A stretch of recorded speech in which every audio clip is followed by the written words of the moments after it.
어젯밤 미국 고용 보고서가 나왔습니다. 컨센서스는 6만 2천 명이었어요.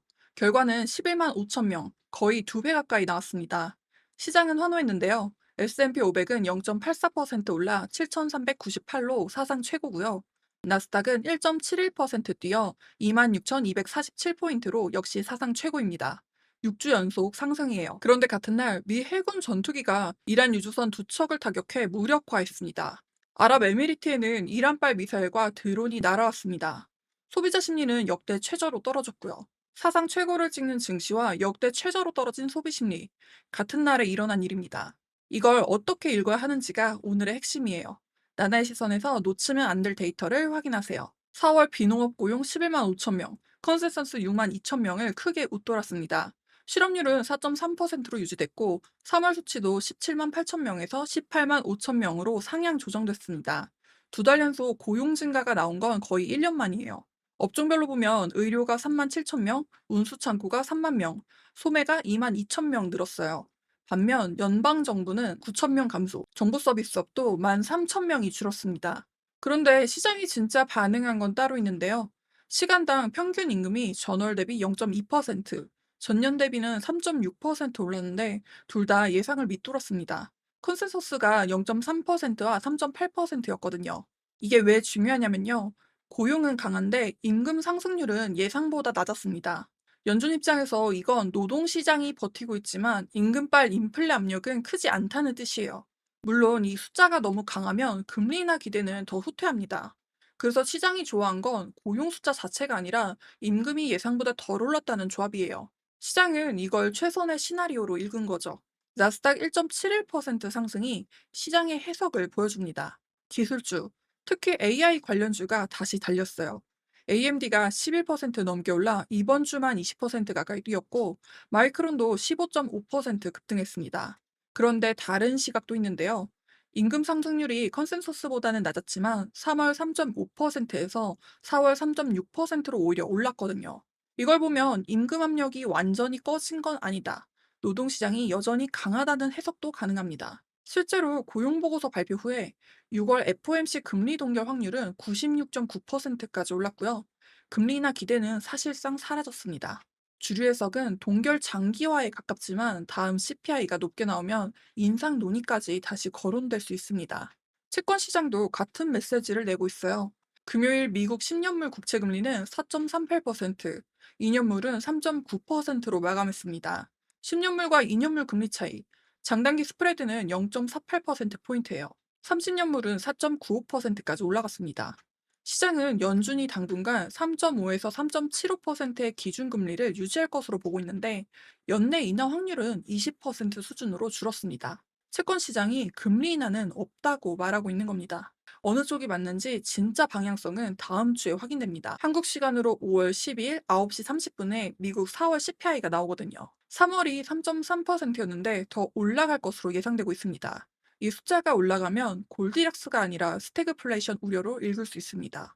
애플칩은 사실상 전부 TSMC가 만든다고 생각하시죠? 그 판이 흔들릴 수 있는 보도가 나왔습니다. 애플과 인텔이 예비 합의에 도달했다는 건데요. 1년 넘게 물밑 협상을 해왔고 최근 몇 달 사이 합의 내용을 정리한 것으로 보도가 됐습니다.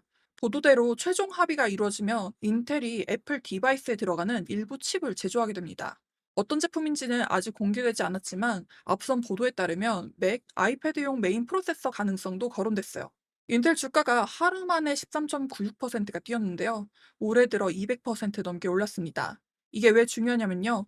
지금까지 애플 실리콘 칩을 TSMC가 100%를 만들었어요.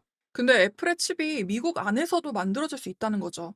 미국 정부가 인텔의 최대 주주가 된 이후에 애플을 협상 테이블로 끌어온 것으로 보도됐습니다. 어제 말씀드린 AI 선별장의 4단계, 비용을 감당할 수 있느냐에 이어서 오늘은 5단계입니다. 누가 만드느냐, 수요, 공급, 전력, 비용 다음에 이제는 제조 입지를 두고 경쟁이 시작된 거예요. 엔비디아와 아이렌의 전력 선점, 코어위프의 비용 부담, 그리고 이제 애플, 인텔의 제조 재편, AI 투자의 질문이 칩 성능에서 공급망 구조까지 내려왔습니다. 그런데 여기서 착각하면 안 되는 게 하나 있는데요. 주식시장은 AI와 반도체를 보고 있지만 소비자는 전혀 다른 가격표를 보고 있거든요. 여기가 좀 무겁습니다.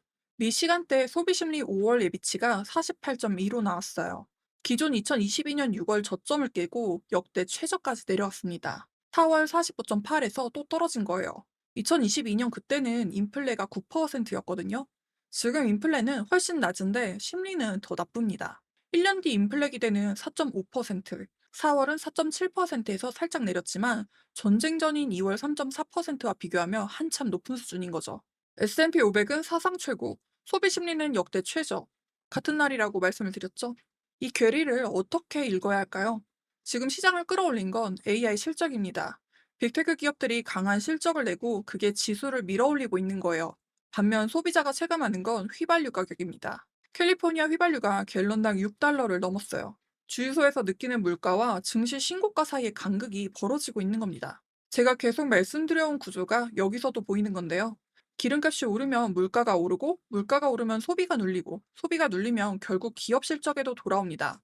물론 소비 심리가 낮다고 곧바로 소비 지출이 무너지는 건 아니지만 주유소 가격만 봐도 앞으로 인플레이션 수치가 더 오를 거라는 우려는 커지고 있다는 점이 분명해요. 지금은 AI 실적이 이 압력을 상쇄하고 있지만 이 균열이 커지면 지수 전체의 부담으로 돌아올 수 있습니다. 어제 방송에서 합의기대로 유가가 빠질 때마다 교전 한 번이면 원점으로 돌아간다라고 말씀을 드렸죠. 금요일에도 정확히 그 패턴입니다. 미 해군 전투기가 이란 유조선 두 척을 정밀 타격해 무력화했습니다. 시스타 3호기와 세부단인데요. 미국 봉쇄선을 뚫으려고 했고 항공모함 조지부시에서 출격한 FA-18 슈퍼호넷이 유조선 굴뚝에 정밀 유도무기를 발사해서 무력화했다고 미 중부사령부가 밝혔습니다. 같은 날 아랍에미리트에도 이란에서 탄도미사일 2발과 드론 3기가 날라왔어요. 이번 주에만 세 번째입니다. 월요일, 화요일에 이어서 금요일에 또 날라온 거예요. 이란이 노린 건 푸자이라 항구인데 호르무즈를 거치지 않는 몇 안 되는 수출 경로거든요. 이걸 때려버린 겁니다. 트럼프는 여전히 합의에 낙관적이에요. 근데 현장에서는 유조선을 타격하고 미사일이 날아다니고 있는 겁니다. 유가는 주간으로 6% 넘게 빠졌어요. 합의 기대가 반영된 건데요. 근데 금요일 종가 기준으로는 WTI가 95.42달러, 브렌트는 101.29달러입니다. 브렌트는 여전히 100달러를 넘긴 상태예요. 이거 하나만 기억하세요. 유가가 주중에 빠졌다고 해서 리스크가 줄어든 건 아닙니다. 합의 기대로 빠지고 교전으로 돌아오는 패턴은 이번이 세 번째예요. 서명이 아니라 실제로 배가 지나갈 수 있느냐가 여전히 기준이 될 겁니다. 시장을 움직이는 숫자들을 매일 정리해드리고 있습니다. 아직 구독 안 하신 분들은 구독 알림 설정해주시면 내 투자와 연결된 데이터를 확인하실 수 있습니다. 고용보고서가 예상을 크게 상회했으니 연준의 금리 인하 기대는 더 후퇴했습니다. 달러가 강세를 유지하면 원화 약세 압력이 이어집니다. 근데 반대편 시각도 볼 수 있는데요. AI 랠리가 6주째 이어지면서 반도체가 핵심 수혜 섹터로 돌아왔어요. 마이크론이 15.5%, AMD가 11% 넘게 상승했잖아요. 어제 말씀드린 SK 하이닉스의 빅테크 선불 제한까지 메모리 수요는 공급을 계속 압도하고 있습니다. 애플과 인텔의 예비 합의 보도도 눈여겨봐야겠죠. 이 보도가 최종 계약으로 이어진다면 반도체 제조가 미국으로 돌아오는 흐름이 확인되는 거예요. 그러면 삼성 파운드리에도 기회와 압박이 동시에 생깁니다. 미국 내 제조 능력과 빅테크 고객 확보 경쟁이 더 치열해지는 거예요. 브렌트 101달러와 달러 강세는 한국 수입 물가에는 부담이지만 AI 랠리와 반도체 수요는 한국 반도체의 큰 수혜입니다. 이 두 힘이 다음 주 코스피를 놓고 줄다리기를 하고 있는 중인 거죠. 그래서 다음 주에는 뭘 봐야 하는지 분기점을 짚어드릴게요. 브랜드가 110달러를 넘으면 한국 무역수지 적자 압력이 급격히 커지고 원달러 환율도 1,500원대를 테스트할 수 있습니다. 반대로 합의가 진전돼서 브렌트가 90달러 아래로 내려온다면 에너지 부담이 빠지면서 코스피 반도체주에 더 강한 동력이 생깁니다. 화요일 CPI가 3.5%를 넘기면 금리 인상 논의가 본격화될 수 있고 3.3% 이하면 동결 장기화가 굳어집니다. 이 세 숫자가 다음 주에 기준선이 될 겁니다. 그럼 마무리하겠습니다. 지금 시장을 보는 시각은 두 개입니다. AI 실적만 보면 축제고요. 유가와 물가만 보면 경고등입니다. 어느 쪽이 맞느냐가 아니라 두 개가 동시에 맞을 때 시장이 가장 위험하다는 걸 기억하셔야 합니다. 오늘은 여기까지 시장을 살펴봤고요.